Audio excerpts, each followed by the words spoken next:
Prophet Muhammad, peace be upon him, was born in 570 AD in Mecca, in what is now known as Saudi Arabia. At about the age of 40, he retired to a cave in the mountains and engaged in deep meditation. During this period, he received the first message from Allah through the Archangel Gabriel. The gentle Prophet, peace be upon him, was a beloved master who led by his own shining example. His noble teachings, as recorded in the sacred Quran, live on in the hearts of people today, inspiring them toward a peaceful path to find the Most High. In addition to the Quran are the Hadith, or reports of the exemplary actions and sayings of the beloved Prophet Muhammad, peace be upon him. To be regarded as accurate, a hadith must be meticulously verified with the teachings of the Holy Quran. Sahih al-Bukhari, compiled by the devoted Persian scholar Muhammad al-Bukhari, is considered one of the most authentic hadith collections of Sunni Islam.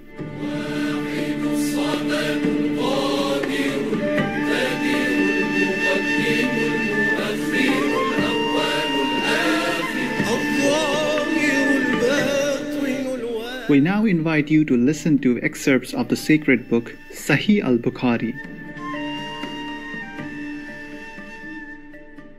Volume 1, Book 1, Revelation. Number 1, narrated by Umar bin al-Khattab. I heard Allah's Apostle saying, "The reward of deeds depends upon the intentions, and every person will get the reward according to what he has intended.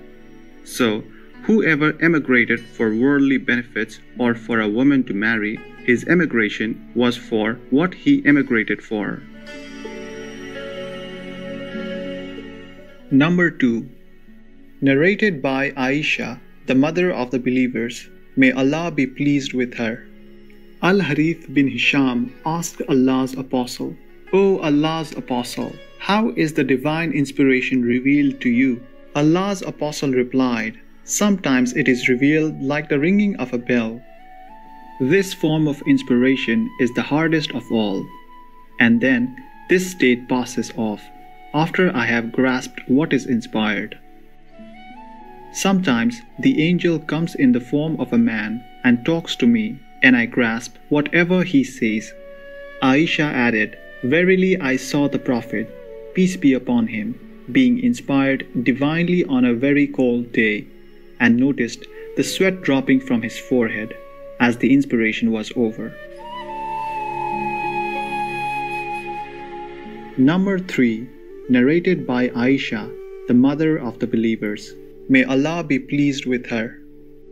The commencement of the divine inspiration to Allah's Apostle was in the form of good dreams, which came true like bright daylight, and then the love of seclusion was bestowed upon him. He used to go in seclusion in the cave of Hira, where he used to worship Allah alone continuously for many days before his desire to see his family. He used to take with him the journey food for the stay, and then come back to his wife Khadija, may Allah be pleased with her, to take his food likewise again, till suddenly the truth descended upon him while he was in the cave of Hira. The angel came to him and asked him to read. The Prophet, peace be upon him, replied, "I do not know how to read." The Prophet, peace be upon him, added, "The angel caught me forcefully and pressed me so hard that I could not bear it any more. He then released me and again asked me to read, and I replied, 'I do not know how to read.' Thereupon he caught me again and pressed me a second time, till I could not bear it any more. He then released me and again asked me to read, but again I replied, 'I do not know how to read,' or 'What shall I read?' Thereupon he caught me for the third time and pressed me, and then released me and said, 'Read in the name of your Lord, who has created all that exists, has created man from a clod. Read, and your Lord is the most generous.' Then Allah's Apostle returned, with the inspiration and with his heart beating severely.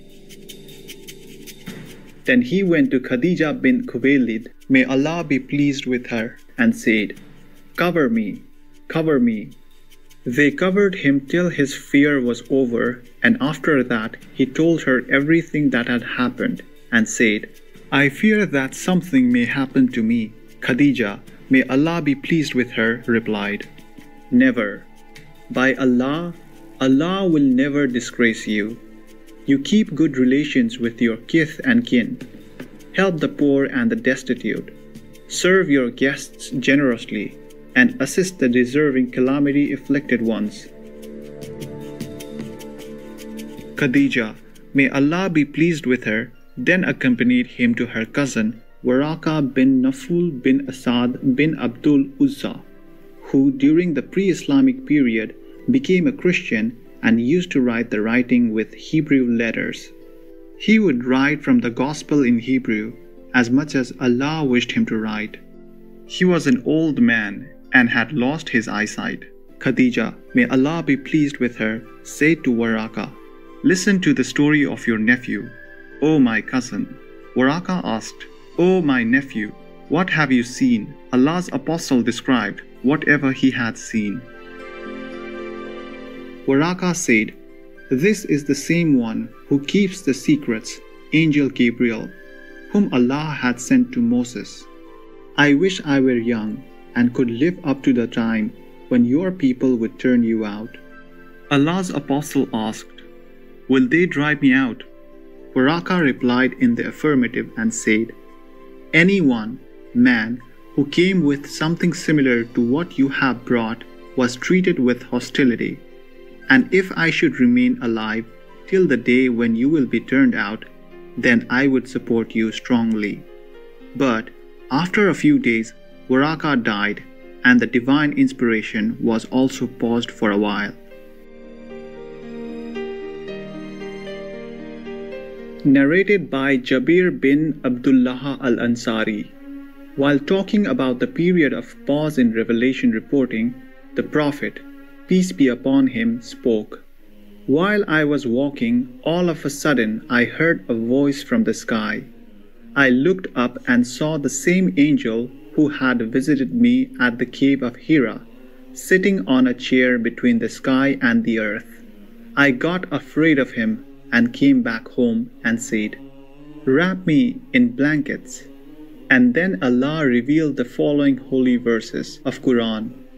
O you, i.e. Muhammad, peace be upon him, wrapped up in garments, arise and warn the people against Allah's punishment, up to and desert the idols." After this, the revelation started coming strongly, frequently, and regularly.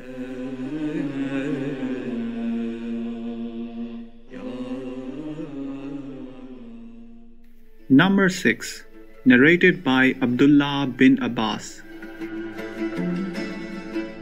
Abu Sufyan bin Harb informed me that Heraclius had sent a messenger to him while he had been accompanying a caravan from Quraysh.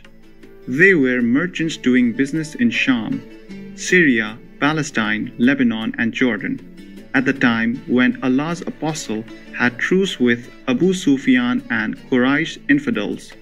So, Abu Sufyan and his companions went to Heraclius at Ilia, Jerusalem.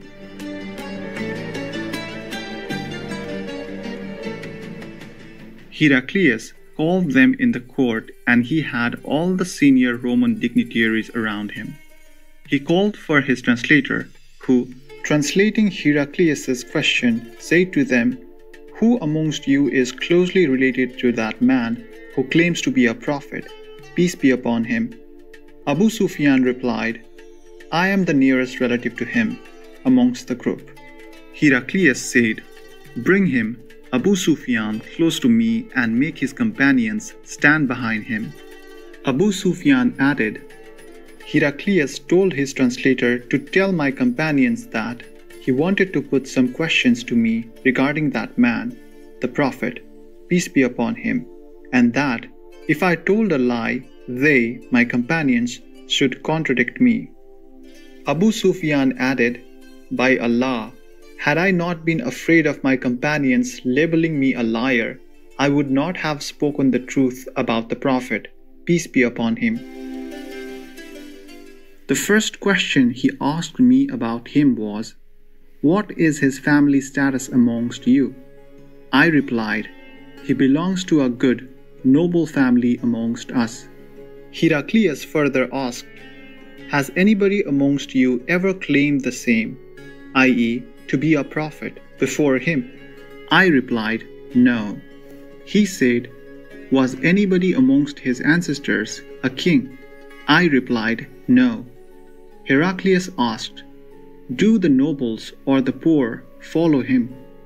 I replied, "It is the poor who follow him."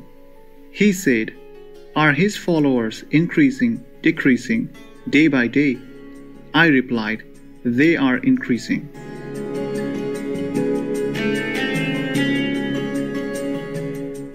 He then asked, "Does anybody amongst those who embrace his religion become displeased and renounce the religion afterwards?" I replied, "No." Heraclius said, "Have you ever accused him of telling lies before his claim to be a prophet?" I replied, "No." Heraclius said, "Does he break his promises?" I replied, "No. We are at truce with him, but we do not know what he will do in it." I could not find opportunity to say anything against him except that. Heraclius said, "What does he order you to do?"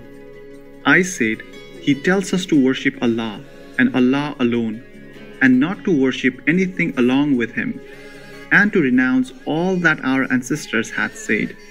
He orders us to pray, to speak the truth, to be chaste, and to keep good relations with our kith and kin."